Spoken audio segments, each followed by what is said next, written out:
let's go sa mga amenity naman niya.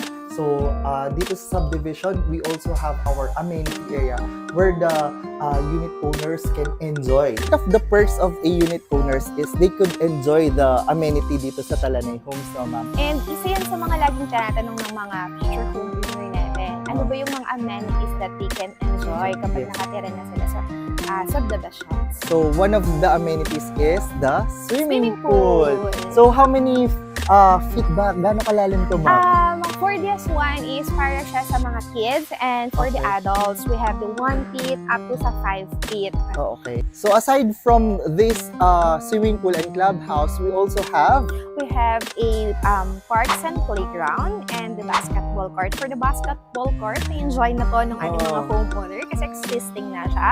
For parks and playground naman soon, ito ang mga ating exciting na abangan para sa ating mga amenities. And how many hectares ba in total si Talanai homes, ma'am?